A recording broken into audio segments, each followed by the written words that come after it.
Okay, and we're back. I'm just saying this for the editing part, or they Gotcha. can put it back together. Yeah. So, okay. So then you were talking about what you learned from your dad. How did you decide to go to law school? Right. So, I was kind of figuring out what to do with the rest of my life. This is in like my mid to late 20s. I moved back to the States from Spain, where I had been working in IT consulting. And I was trying to figure out what to do. So I was working in the US, went to business school, took the business law classes, and I thought I'm studying the wrong thing. Like, I really want to be studying law school because I love, among other things, parsing out these different concepts and differentiating these concepts, and I love the legal analysis part of it. So yeah, so I went to law school, and it was a wonderful experience, intellectually stimulating. I loved it. I had my kid during law school unexpectedly, but it was still great. So, and then when I finished Law school and a child. I know, it was like just stuff keeps on coming. So yeah, so I finished law school I'm in my early mid 30s working, and I had this sense of I should feel like I've made it. I have this family, I have this law degree, I have a good paying job in Washington DC, and I just feel like I want more, but I was like, what do I need more of? And that's kind of what began this journey of kind of, I need to figure out, like, I'm supposed to feel like, or I guess I've been told, right? Or by example, I'm supposed to feel like, well, this is it. I've made it in my mid-30s, but I didn't feel that way.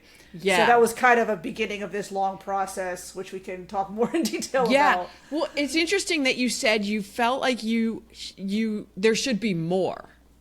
Mm-hmm. And then more of what? Right. Like, that is the question that I think a lot of people feel that. They feel that kind of undercurrent of suck, I say. Yeah.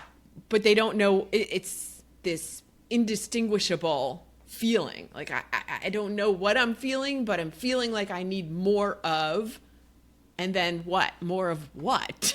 We don't know. Yeah. Right. I think a lot of it has to do with living authentically. And that's hard to describe because obviously it's different for every individual to live authentically. So that's you have to kind of think about, what do I need to feel fulfilled, and kind of go from there. So yeah, but it's a lot of people, it's just like this, they take these steps they think they're supposed to take and they'll be fulfilled, but they're not living true to their purpose and true to their own, they're not really living in a way that's consistent with their own personal fulfillment. That's kind of what you have to explore. What do I need to feel personally fulfilled, to feel like I have a meaningful life? Right. And most people don't stop to listen to that, to figure that out, because that requires work. Yes. And I'd rather, watch whatever series I need to binge on, get into the drama of someone else's life. Yeah. Because that would be just easier. Right. Or escapism. I'm going to do things to escape from this feeling. Right. Yeah. Which can be binge watching. It could be substances. It could be other things. Right. Yeah. So what did you do to, when you were having that feeling, how long did that go on for? And then what was the impetus for all right, no, this is that point of the fuck being fine. Right. What do I do now? Right. So it's kind of a multifaceted answer. So one thing is I'm a self-published fiction and nonfiction author now. I've always written off and on my entire life. And at this time, I had a lot of stories in my head. I felt compelled to write them down. So long story short, I started writing fiction and self-publishing fiction. And that was incredibly fulfilling because it was a creative outlet I did not get anywhere else in my life. Yeah. Especially for my day job, which is more analytical. Interesting, but more analytical. So I get pretty much creative free reign to do what I want, and that's very satisfying. It's a lot of work to self-publish a book, a quality book, but it's really fulfilling. And I've connected with a lot of other great authors, and there's a lot of great local and even larger author communities. So that's been incredibly fulfilling. And the other thing is that when I became a parent, a lot of parents will tell you this, you're kind of forced to look at where you have to improve as an individual because you're learning how to parent. And in my case, there was this very long, complex process of realizing I'm not parenting in a way I feel good about. I'm parenting in this way, this almost authoritarian way, and intuitively I don't think this is right. But I don't know what good parenting looks like because I didn't have that growing up. I was going to say, so you were parenting using the model that you had, yes, but that didn't feel right. And that's where you were like at this crossroads because you're like, well, that's all I know, but it doesn't feel right. So now what do I do? Right. So I'm open to improving. And I think that's the key now that I work with parents and they come to me and they're kind of anxious about, I don't know if I'm doing this right. And I'm like, look, if you are open to improving, you're already a good parent because you're open to improving. I worry more about people who have this attitude like I know everything and there's nothing I could improve on or learn. Well, I really can't work with that. It's harder to work with that. But I was open to improving, and I studied a lot about childhood development, and I talked to a lot of child therapists, and I thought, okay, my intuitive feeling about how to parent was actually more in line with how I think I should parent. Every kid is different. You parent the child you have, right? Mm-hmm. And anyway, so I decided to follow more kind of positive parenting, respectful parenting concepts. And it wasn't about changing my kid and getting my kid to do things. It was changing myself, and the relationship with my kid improved. Isn't that what it's always about? Yes. So we can only change ourselves. And once we change ourselves internally, right, the results in the relationships we have externally change. It's kind of like magic. Exactly. Really. And I tell parents this is right. I tell parents this is good news because you have dominion over yourself. So this is actually something you can work with because it's about changing you, which you can do. You really can't change the other person. Mm-hmm. And this becomes even more pronounced when the kids become adolescents and teens and have that counter will, which is a normal stage of childhood development, and they're becoming their own individuals. It's important that they have parents that they feel that they can come to and approach, right, with anything. So so that whole experience I was reparenting myself through psychotherapy, EMDR, other things while parenting my child, right? So that is I mean, it was it is still an incredible journey, and I'm very fortunate to be able to help parents now as a parenting coach with that. So how old was your child when you first went, this isn't really how I'd like to be parenting, I need to learn more? Right. He was about 4 or 5. Okay. Yeah, he was about 4 or 5. And I remember, like, I was mad about something, I don't remember what, and I yelled at him. He was like 4 or 5, and he yelled back at me crying, and I remember having this moment like, I am not doing this right. Like, he is dysregulated and distressed, and it's because of me. I am not able to regulate. Mm-hmm. And I was like, and now that's what parenting therapist or child therapists will tell the parents. How do you expect the child to emotionally regulate if you, the adult, cannot emotionally regulate? And I figured that out on my own. Like I'm not regulated, so he's not. Of course, he's not regulated. He's like 5. How do I expect him to be? Yeah. What is like when I really detached myself from that and like looked at it right as an observer, I thought I have to regulate in order for him to regulate his anxiety and all these things. So that's number one. So it took a while, and I noticed the more regulated I was, the more regulated he was, until he was able to articulate how he was feeling. And even when he would tell me, hey, you hurt my feelings when you said this, I was like, oh my God, he can actually articulate now these feelings calmly. I'm like, this is the goal that I was working toward, right? Yeah. So it is about regulating yourself. And that's how kids learn to emotionally regulate, is through co-regulating with the parents. That's how they learn everything, is they're looking at you as their example. Mm-hmm. Primarily. And then also what they're seeing in their classrooms or in their friendships and societies and all that too, but primarily from their parent. Did you have a partner? I did. Yes. Did you or do you or I did at the time. Now my ex-husband. Yep, at the time. Mm-hmm.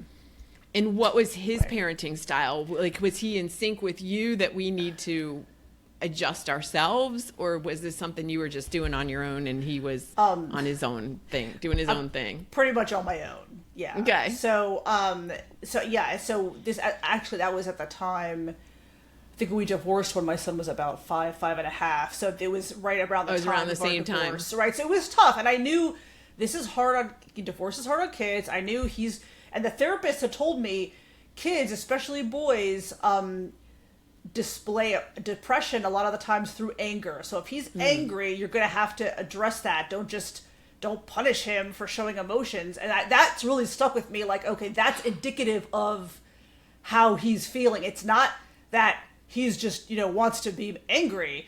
He's feeling a certain way, can't articulate it, and this is how it comes across. So I need to figure out what's going on with him, right? As opposed to, I don't believe in, like, punishing kids in general. I don't believe in it, so I'm not going to punish him for being angry, right? I may try to regulate him, but... Yeah. Right, then you're teaching that it's not okay to have those emotions. Absolutely, and that's a big complaint people have about men today is they don't talk about emotions. Well, of course, they were taught as kids to quash the emotions they had. Yeah. Right? So now they don't want to talk about it. So... Yeah, because they were punished for it. Exactly. It makes perfect sense. Right. And I love this. There's this whole movement now, parenting movement, about how to raise emotionally healthy kids. And I love this. And I am so thrilled to see that. Boys and girls, right? Because you have to be able to communicate with your partner. And as you were indicating earlier, Lori, the parent-child relationship is one of the main relationship models that kids take with them into adulthood. Mm-hmm. So, yeah. Yeah. Okay, so you mentioned that you were using EMDR and what else to help just you? Psychotherapy, right. Okay. And just reading a lot of different stuff, self-help books on recovering from complex trauma as well as parenting and childhood development. Because when you understand how the child's, the adolescent's, the teen brain functions, parents can have a lot more empathy for the kids, thinking, okay, well, this is how the brain is now. It's not that they're choosing this. It's like if you have a partner with ADHD, right? So, okay, I can, be upset about these things, but also this is how their brain works. So I can have a little more empathy because this is just how their brain's wired. It's not that they are choosing this to be like this. Right. And now that you mention this, I remember having many conversations with my friend Christine. So I don't have any children. She has a son, and we would have conversations all the time, and we would talk a little bit about this too. He's 21 now, but the teenage brain, okay, but his brain is not capable, or this is what's going on in his brain. And we would talk. Because she was angry about whatever it was that he was doing or not doing, and having to step into that role of, you mentioned earlier, of being an observer, right? And going, okay, this isn't a personal thing against me. It's not a personal attack. This is, they have so many hormones and chemicals and stuff going on in their brain and the development of the brain. Mm-hmm. Exactly. This is why. Yeah. Exactly. There's a surge of hormones right around age 13. They become incredibly moody. They change their moods at the drop of the hat. They'll be mad at you and then ask you nicely to take them to the mall the next minute, And I mean, it's like, okay, so, and you're like, what's wrong with this person? Well, there's nothing wrong with them. It's like you just said, this is how their brain is wired. They have this surge of chemicals that they don't really fully understand. They need the parents' help. We've had many conversations. Hey, this is what's going to happen. You may feel a certain way. This is normal. Everybody experiences this. Mm-hmm. It's not going to always be like this, right? It's not. Yeah. Your body will change and develop. Your brain changes and develops. It's not always going to be exactly like this. So just be aware of that. If you have questions, we can address them. If you need help, we can figure it out together. But and it's hard. It's tough for parents not to take personally. I know. I've been there. It's enough for parents not to take imagine, that adolescent and teen attitude, or whatever you want to call it. personally, because this is some kid you've raised since they were a baby that you're close with, you want to maintain this close relationship, but this is really about, it's not about the parent, it's about the kid growing up and realizing, I'm separate entity from the parent, and I have my own wants, needs, dislikes, ways of seeking fulfillment, and you're raising them and guiding them into being healthy adults. That's how you have to think about it. So so it is hard not to take personally. And I tell parents too, like, make sure you are also, getting back to what we were originally talking about, taking time for you, pursuing your goals. So it's not all about the kids all the time. Well, they don't want to spend time with me. Make sure that you're pursuing other outlets, that you're pursuing your goals too. That, Right. You're a parent and you're other things too. Yes, right. You are a human separate and with needs separate from that. Right. How did you get to that point, and what was it that you found to like outside of parenting? Because you obviously Right. you were studying this stuff to help yourself, Right. and then you turned it into a business Right. of coaching other parents. But in between there, so you were writing, Right. like you were finding your outlet in creative writing. Right. So I love to write, and I that's kind of my big outlet. I have a bunch of writing projects, fiction and nonfiction books I'm working on, things like that. So that's kind of my big thing, is if I'm kind of feeling out of sorts, I will just go and just by myself and just write or something like that. Where do your ideas for books come from? They're partly I've used kind of my own, some things that happened in my life as kind of a stepping off point. It's pretty common for authors to incorporate some of their, not necessarily autobiographical, but some of the events of their lives in their books, or some aspect of it. So that's definitely the case with me. Like some of the stuff that happened in my life, I will use as kind of a springboard for different things and different themes. And sometimes I've always been a huge daydreamer. Okay, I'm into astrology, so I'll say I'm a Gemini sun. My head is always in the clouds. It's an air sign. I've always been a huge daydreamer. I cannot remember a time I was not daydreaming. And I was always scolded for not paying attention. My mother would give me these long lectures, and I would just daydream. You're not listening. You're not listening. Well, yeah, because you've been talking for half an hour, so I'm like 10. I'm not listening And anymore. you're not saying anything I want to hear. Exactly. I'm not listening.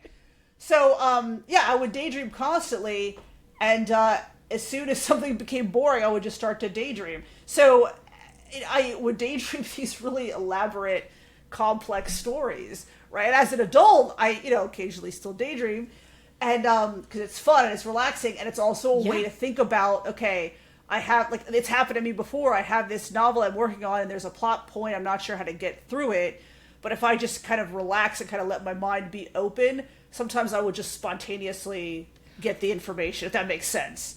It completely makes sense, and I'm so glad you brought that up, because we have, again, been conditioned to believe that daydreaming is bad. You're not being productive. You're just daydreaming. You're lazy, right. But the truth is, and the research shows, there have been studies, that this is what makes people more creative, more productive. Like, it's required to be the best, whatever it is you are, is to allow yourself time to daydream and be unfocused. Yes. Because exactly what you're talking about, that's when the creativity and the innovation happens. Exactly. And if you study positive psychology, Martin Seligman talks just about that, about having that time. And he talks about it in the context of engagement or flow state, which is one of the 5 areas of personal fulfillment he talks about. So I concentrate on that a lot with parents, like getting in, how to get in flow. And that's a lot of it. It's like you're just these periods of time when you're just kind of with yourself in the moment. And that is when you kind of clear the mind, and when you'll have these, I don't know if I call it like epiphanies, but these information will kind of flow into your mind. Yeah, exactly. Yeah, right. it is kind of like a spiritual download. Exactly. Yeah, exactly. I've not interviewed, I've not talked about this, I don't think, on interviews, specifically this, but I've read, like, songwriters will, like, where did this idea for this song? Like, I woke up and it was in my head. Right. I think, who was it? It was when Paul McCartney he talked about that song. Oh, damn, what song was it? It was one of the Beatles songs. Okay. That Mother Mary. Was that Paul McCartney? I think so. God, I'm terrible. I'm not even like a big Beatles fan, but I remember him saying that he woke up and this song was basically delivered to him. Right. And he just wrote it. Right. That does happen with creative people. I mean, it does happen. Like, I can't tell you how many times I've been just working out and I've just been enjoying the workout, and all of a sudden I'm like, oh my God, I know how to resolve this plot point. I just know it. Yeah. I wasn't even thinking about this novel. I wasn't even trying to think about it. Because if you were trying to think about it, the idea wouldn't have come to you. It's because your other than conscious mind is, you've given it the space to free flow and connect with higher power, God, source, whatever you want to call it. Right. And it's always doing that. That's why it's so important to, like, all right, well, I know I'd like to find the answer to this, whatever, this, resolve this plot point, whatever it is. Like, you think it, and then you put it out there, and then you go do something else. Right. And you're not focused on it. It's Exactly. that unfocused time. And that we never outgrow that. First of all, I'm sure you talk about this in your parenting, but children need that time. Yes, exactly. They need some unscheduled time to daydream and not be focused. But we never outgrow that until we die. We need that time.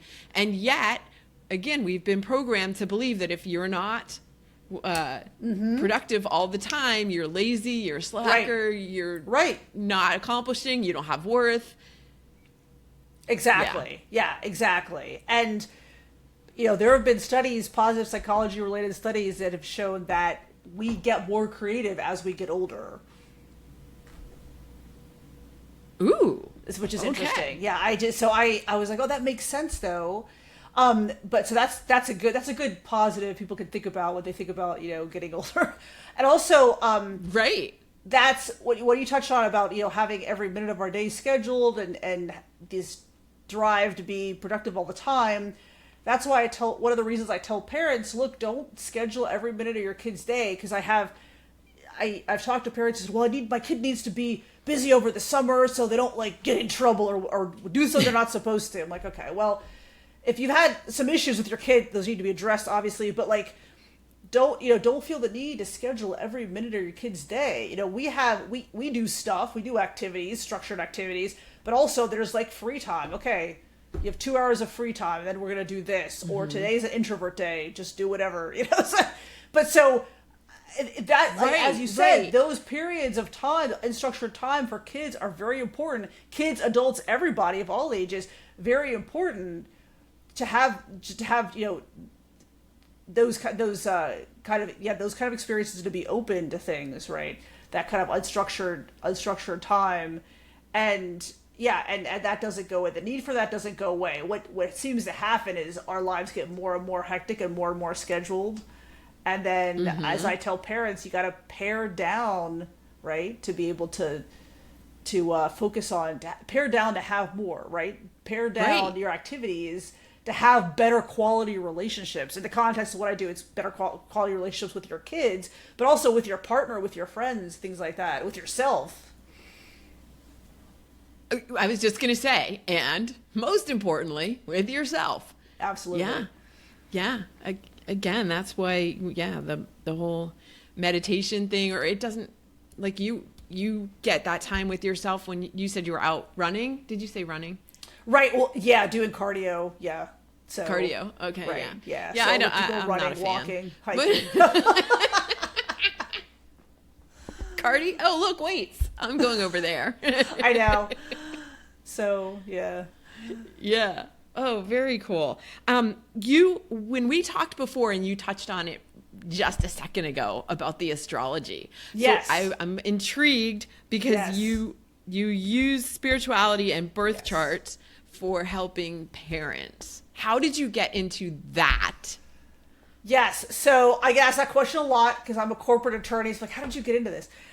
So I have been studying astrology off and on my entire life, and I noticed a lot of patterns in people's energy. So people with specific placements or particular planetary aspects had exhibited similar traits or similar ways of handling things or similar approaches to life. So long story short, I came to the conclusion that studying this has some merit as a tool for kind of self-knowledge, right? And in the context of what I do, reparenting. So I think most people can agree individuals are made up of energy. And we know this because people have different energy. My energy vibes with some people. Some people you say, well, this person, I don't like their energy. It's a very negative energy. It just doesn't jive with my energy. That's all true. We're all made up of energy. Well, the birth chart is the blueprint for that individual's energy. It's the blueprint of the position of the planets at the moment of that individual's birth. Okay, and we could go into it in detail, but it would take a long time. But I do have a video up about kind of explaining the bigger picture elements of the birth chart, right? How to read them and stuff. Oh, okay. Maybe we can put a link to that in the show notes. Sure. Yeah, happy to. So it was a really useful tool in starting my reparenting process. And as I talked to other parents who had similar kind of traumatic childhoods, one of the main complaints I hear is that, when I start to heal and reparent, I don't even really know who I am because I've had to be somebody else my entire life. I'm not even sure what I like or what my preferences are or what type of job I want or how to live authentically. I don't even know. Well, the birth chart is an excellent way to kind of start that with other modalities, psychotherapy, EMDR, cognitive behavioral therapy, all these other things. It's a great modality as a starting off point for, here's the blueprint for your energy. Now let's talk about this and see if it resonates with you and kind of how to honor your energy essentially. And then it's a great tool for parents because you've got your chart, the kid's chart. We can see how they relate, if the energies are extremely compatible or different. So it may take a little more effort for the parent to understand where the child is coming from. And it also, because the child's birth chart is obviously a different set of energy, it also reinforces that idea that the kids are separate entities from the parents, separate sovereign beings, not extensions of the parents, not property of the parents. So for all those reasons, it is a wonderful tool for parenting. And I've got a lot of good responses from parents. And we have a pretty active community on YouTube talking about this stuff and kind of reparenting in the context of these kind of the spirituality and astrology concepts. So yeah, it's that's how I got into it. It's and we may not necessarily know why it works or has merit, but that's the conclusion I came to. That definitely has merit as kind of another tool for self-knowledge. I love it. Yes. We don't have to understand how everything works to know that it works. Right. Like we don't have to understand how the energy gets from the power plant to our house. I just need to know I flip a switch and the light comes on. That's right.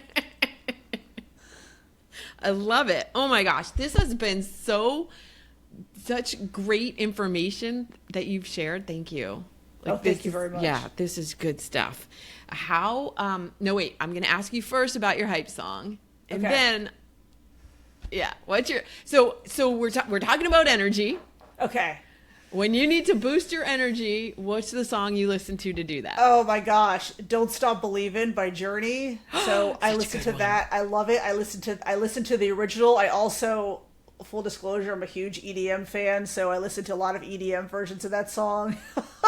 So my son's probably tired of hearing it in the car, but that would be it. Yeah. I don't know if I've ever heard an EDM version of it. Oh, really? Okay. Yeah. And now I'll have to seek one out. And for sure. I'll send you some. So we'll have a link to that in the show notes as well. And this fascinating conversation, if somebody is a parent or they just want to talk to you more about anything we've talked about today, how do they get in touch with you? Absolutely. So I blog on lawschoolheretic.com. I'm also at Maria at lawschoolheretic.com. That's my direct email address. And I also do, in addition to coaching, I recently opened up my calendar to do birth chart readings and parent-child readings. So I'm currently booking those. So happy to talk about that further. But and I'm on YouTube. My YouTube channel is Positive Parenting with Astrology with Maria Riegger. So I publish a lot of regular free parenting content there. Okay, cool. We'll put links to all that in the show notes. Thank you so much for joining me today on Fine is a 4-letter word. Thank you, Lori. Appreciate it.